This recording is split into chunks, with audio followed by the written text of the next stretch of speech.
Well, so welcome to the podcast. It's called Become a Guitarist Today. Okay, thank you. All right, so you're coming down here in December to Australia.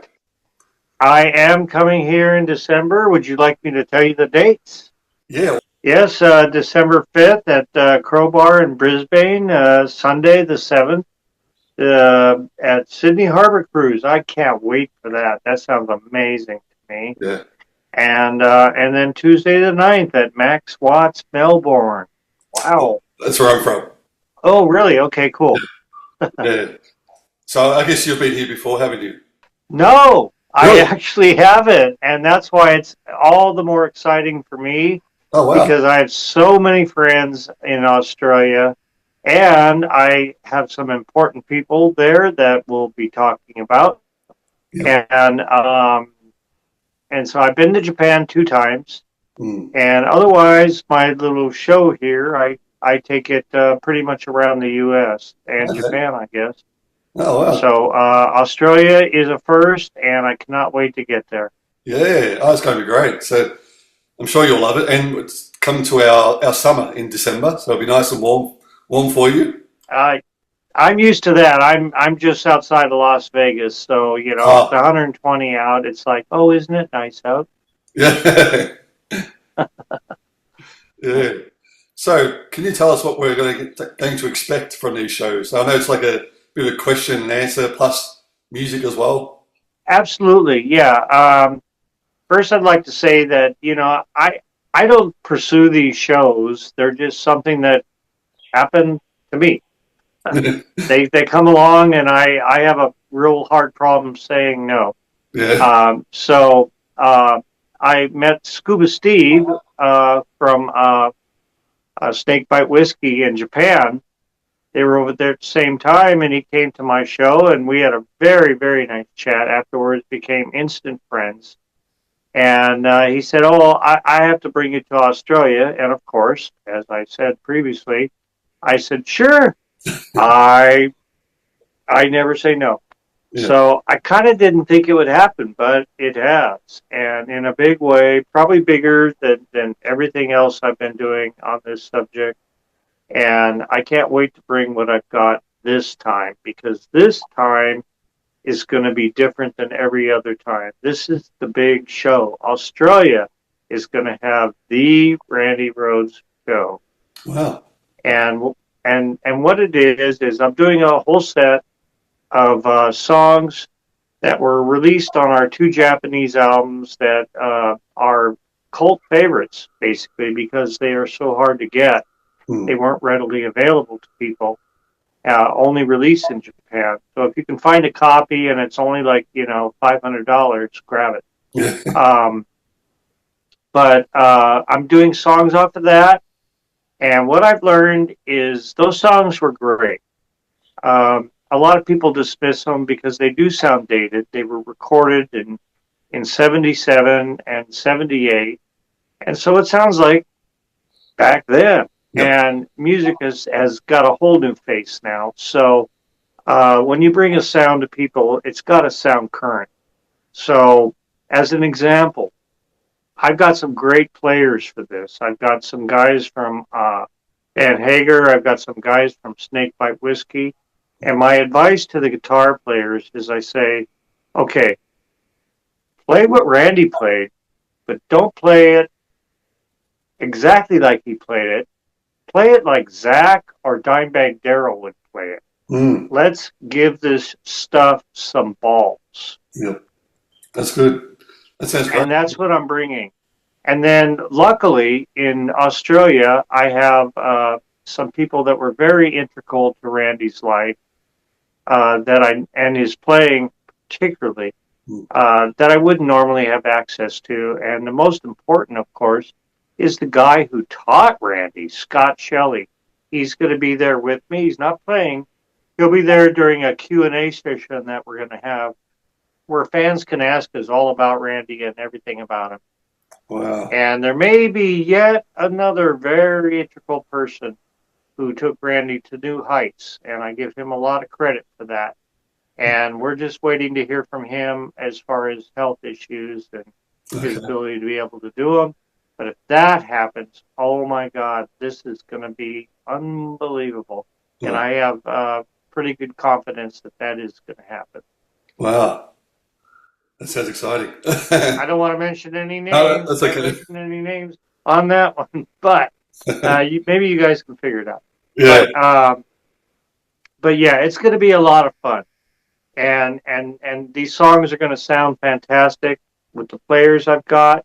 I'm showing up extremely early, weeks ahead of schedule to rehearse this stuff and get a feel for the players to make this the best show you've ever seen in your life. Yeah. That's great that you're doing it because a lot of bands they come over maybe one day before the gig and then jet lagged and they have to get up there and do their thing. No, I am a rehearsal whore. I mean, I want and Quiet Riot. We rehearse 6 days a week, Mm. and we did the same 12 songs. First, you did them forwards, then you did them backwards, then you did them forwards, then you did them backwards. Then you got to take about a 15-minute break.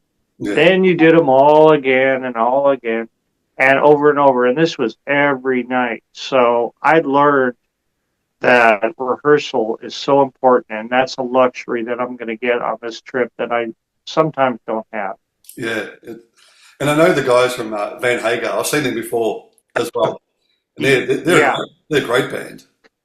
Oh, I know, and I am a big Van Halen fan. So I mean, to have a guy, who's heavily influenced by Eddie, who is very closely associated with Randy, as Yeah. far as well, who's better, and all that kind of scenarios. To have a guy like that on board, this is going to be amazing. Yeah. So is it the full band, Van Hagar, coming over? Yeah, they're playing as well. They're going to do their own set, Yeah. is what my understanding is. Okay. I personally, I stay in my own lane. Mm. I do the Quiet Riot stuff. Yep. I don't do the Ozzy stuff, but they're going to do it. Okay. So that's pretty cool that they can do it, and I don't have to be involved with it because it's just not. It's not a part of my life. I'm bringing my life there, my life with Randy, my life in Quiet Riot. Yep. That's great. It's a really good idea. Yeah, can't wait to see it. It's going to be great. Oh, you're going to be blown away. When we first put this all together and we got Scott Shelley involved, which I thought was great because Mm. no one's ever done that. No. But Australia's going to do it. But I thought, okay, we got the guy who taught Randy, when he was basically a little kid, Yeah. and I thought, well, he might just struggle through the Q&A, because what can you say? Well, I taught this kid, he became really great, Yeah. but no, no, no, no, no. I had a big, long conversation with him yesterday, and he is really going to bring some great information to fans of Randy that they're just going to be amazed and blown away when they hear it. Yeah. So is he living in the States at the moment?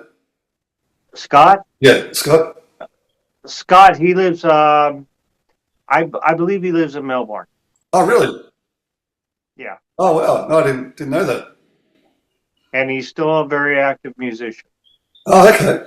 Ah, Yeah, that's cool. so uh, and we did a Zoom call. He looked great. I mean, like when me and Randy were little kids, and he was teaching Randy. He was much older than us, Mm. and it turns out he wasn't all that much older because he got hired to be an instructor at Musonia when he was 16 years old. And Musonia was Randy's mother's music studio where we basically grew up. Oh, yeah, yeah. Yeah, I've heard about that. It was a school. And that's basically where we grew up. We didn't really go to school. We went to music school. Yeah. So did he teach him the classical guitar? He did not. No, he just was teaching Randy the basics. Okay. I mean, a good example of that is when I first met Randy when I was 11 years old. Randy only knew how to play rhythm guitar. He didn't even know how to play lead yet. Yeah. But when he would go to his lessons with Scott, he would come home and he would teach me what Scott taught him, and we would jam and jam and jam for hours and hours, going over and over. putting our own spin on things. And then he started to learn lead, and then he taught me little patterns to play where he could practice his leads, and we would do it for literally hours and hours and hours. And and that, there came a point a few years later where Scott had to go to Mrs. Rhoads and say, I can't teach your son anymore. He knows everything I know. Yeah, So what he brings to the table is pretty important. yeah, for sure. Yeah, I heard some of the things you were talking about when you and Randy first started, and like he was teaching you all those things. So, was there a point where you thought to yourself, okay, Randy's doing really well, I should swap to bass? Oh yeah, yeah, yeah. I mean, at first, there was a guitar laying around the Rhodes house. Yep, That's probably excuse me 1 minute. yep, that's right. Um, Probably worth a fortune now. It was a old Gibson guitar that was made in 1935 that belonged to Randy's grandfather. Mm. And at this point in time, it's just a priceless guitar because, of course, Randy owned it. And so what occurred from there is I didn't have a bass. And so Uh, I would play the first four strings on this guitar, and that's what I was learning on. mm. Eventually, an opportunity arose, a miracle, where we were able to steal a bass. Yay, good for us. Little kids out there stealing things. Yeah, And so now I had a bass. And and then it was just all about let's be rock stars because Randy's brother had taken us to an Alice Cooper concert, and we had never been to a rock concert before. mm. We were little kids, and when we saw Alice Cooper, who the band that warmed up for them was Black Oak, Arkansas, who we had never heard of. But we saw both those bands, and they were both phenomenal, and we said that is who we're going to be. We're going to be rock stars. There is no doubts in our mind. We're doing it. Watch us. And so that was our focus for the rest of our lives. Sadly, cut short half of the equation. Yeah. I mean, the legacy he left behind though is still amazing to this day. Even though he did the two albums quite right and the two with Ozzy, still everyone talks about him and looks up to him. It just blows me away because I'm on Facebook a lot. I'm that's my main social media, Yep. and there's quite a number of Randy Rhoads tribute sites on there, and I mean some of them have 40,000 members. Mm.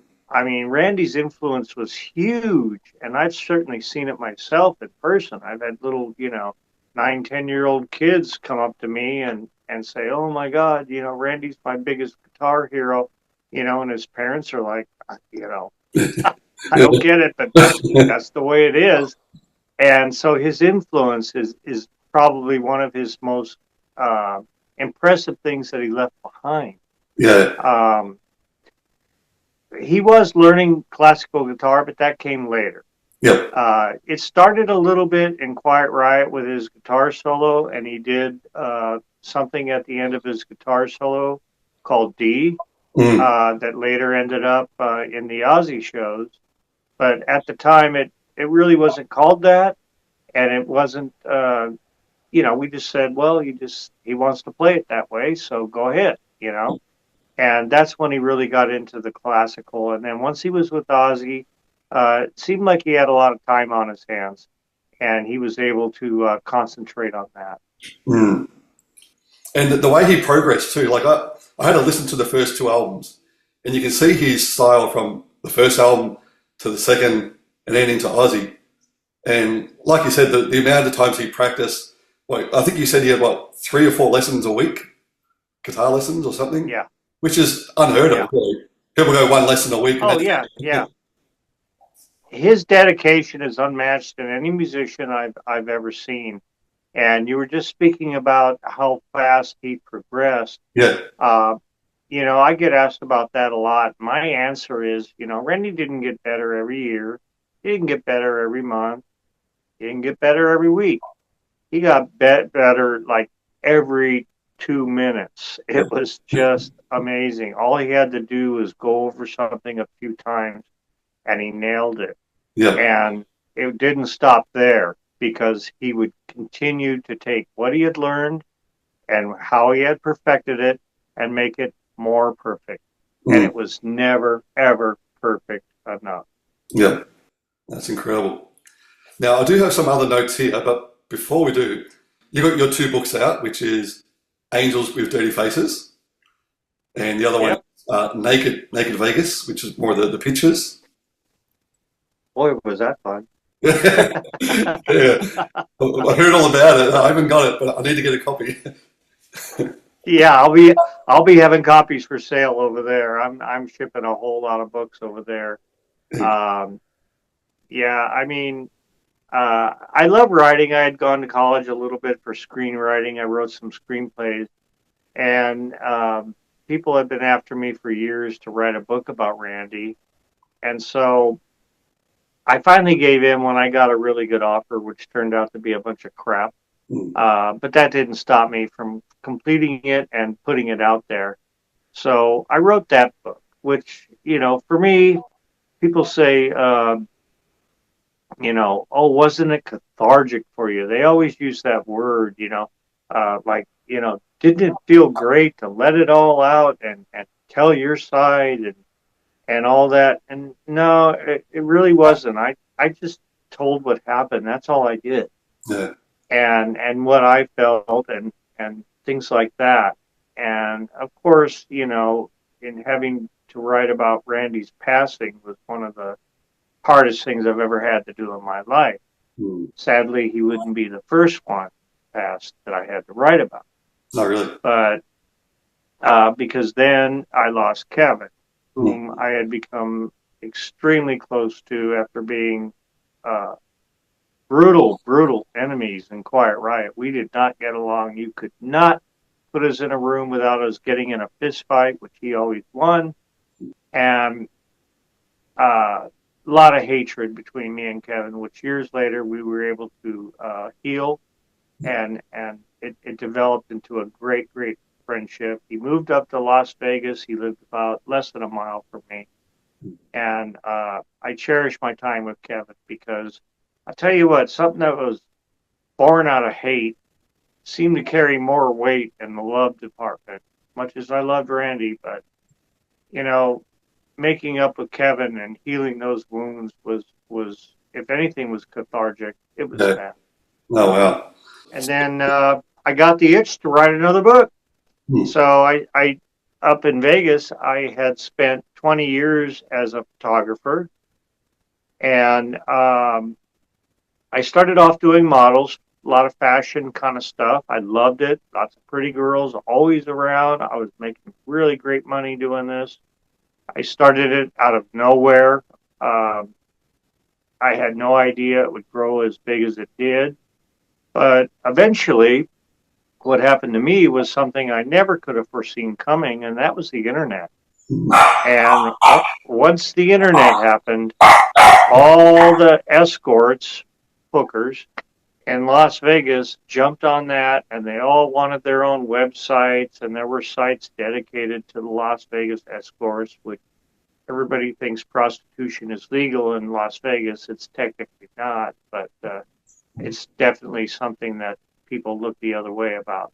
Yeah. But I became the premier photographer of escorts in Las Vegas. And so the book's about that journey. And Yeah. eventually that led me to become an art photographer. And then once the internet and digital and all that had made photography seem like a useless endeavor because you could do so much with a computer instead of a camera. Um, I just said it's not hard to do anymore, Yeah. and I lost interest and changed my focus in what I do for art, which is there's a piece right behind me. Oh, really? Is it Um, yours? Wow. yeah, yeah. What I do is I visit old mining sites in Las Vegas. I walk around. I pick up little pieces of metal off the ground, and I make pictures out of them. Ah, that's great. Yeah, it's a fun little thing to do, Yeah, and they sell quite well. So, you know, the book's more about my journey to be an artist, yeah, and of course, Angels is about my life until all that happened. yeah, yeah. Well, it's good to hear that you're bringing it down to Australia, the book, because I've been trying to find a copy here. It's like impossible. uh, well, I don't know if they let it into the country. It's got a lot of pictures in it. Won't get through customs. Right, right, exactly. Yeah. I gave one to a friend of mine that was visiting from Japan, and they were like, "Oh, I don't know if they'll let me bring this into the country." And I'm going, "Well, all I can do is try, you know." But they actually did. Oh, that's good. Yeah, well, I've seen worse things come in, so I'm sure it'll be fine. Yeah, yeah, yeah. And it's it's not like explicit at all. That's Yeah. not what I was about. I'm not going to say I never had to do pictures like that, but it wasn't my idea. It was at her request, and I tried to make all my pictures art. I love women. I love making them beautiful, Yeah. and that was the whole thing that was foremost in my mind for the whole 20 years I did it. Mm. And what a great job. Yeah, well, thank you. It Yeah. was a great job. Yeah. I'm sad it ended. I thought I'd do it the rest of my life, but Yeah. digital digital just destroyed, Yeah. a guy that does real pictures. But I mean, in doing what you're doing now, that's fantastic. That looks great. Oh, I'm great. I'm retired and I just do my art and I have a nice home here just outside of Boulder City or outside of Las Vegas in Boulder City. Yep. And I have a wonderful, amazing wife and I'm a pretty happy guy. Yeah. That's good to hear. So yeah, so hopefully, yeah, definitely see that book down here. I'm sure you'll sell lots of copies if you bring it down here. Yeah, I'm bringing a ton of stuff to sell. Our merchandising is going to blow everybody away with the kind of stuff we're going to have available to them. Yep. I just want to talk to you about the first Quite Right album. So I did go back. I found it on YouTube. It's on there. Now, Thank you. yeah, I did notice a couple of songs there where some of the riffs were recognised from the Aussie. Like for example, I just your version of Tin Soldier, the cover. The Yeah, we're doing that song when I come over there. That's one yeah. of the songs we're doing. So 2 minutes 15 in. I'll just quickly play this one here. Let's come down, which is pretty much I don't know Ozzy Osbourne. Yeah, Same riff. yeah. I've had a lot of people that have said that to me, and I listen to it and I go, yeah, yeah, okay. So, you know, hey, they're writing these songs. Randy did complain about they did have to be done a little bit too quick. Hmm. So he was pulling things out of his toolbox and he had those songs. He probably didn't think they were ever going to go anywhere because of the lack of success we had in Quiet Riot due to our management. And and so he said, I have no problem, using that. I wrote it. So yeah, I think it's cool that they ended up on the Ozzy albums. Yeah, It kind of makes us like cousins. yeah, yeah. Ozzy's my cousin musically. Yeah, that's right, exactly. Yeah, I think there's a few other little riffs from Quite Right that have ended up on the Aussie albums as well. There's a couple of them. Yeah. Some people say that some of the riffs in Suicide Solution Oh yeah, yeah. are from Quiet Riot, and there's a couple more. Honestly, I'm not an authority on it. I could probably put you in touch with somebody that knows everything about that note for That's note. all right. But honestly, I don't pay too much attention to it. I just pay attention to people say that, and I say, yeah, okay, everybody says that, so it must be true. Yeah. And I'm not a big music listener. I'm more of a music player, Mm. and that was true about Randy too when he was learning. People like to say, who or ask, who was he influenced by, and who were his guitar heroes. And, he really, in the beginning, it was like, Glenn Buxton and Mick Ronson from David Bowie, because they were both such different guitar players. And that's always what Randy sought was, how different can I be? Yeah. And, as it turned out, Eddie thought the same way. He was of the same mindset. And that's a good thing when a musician thinks like that. Exactly. In our day and time in music, it was all about being the next big thing. Mm. And that's a good thing. Unfortunately, that was sort of the problem we had in Quiet Riot, where they were trying to make us something that we weren't. Mm. And because they wanted us to be the next big thing that was not like everybody else, but their direction, and particularly me and Randy's direction, were like miles apart. Yeah. That's, so I just realised the time. Do you have another interview coming up now? I do. Oh, sorry. I could have talked for hours, but You were a great pleasure to talk to, and Australia, I'm coming for you. You are not going to be disappointed. You are going to love what I'm bringing you. yeah, no, really looking forward to it. And yeah, hopefully we'll get to see you and meet up in And person when you're here. I can't wait to meet you, Adam. Thank you so much for this opportunity. You're welcome. All righty, cool. I'll see you again when I get there. Thank you. Bye bye. That's it. Bye bye.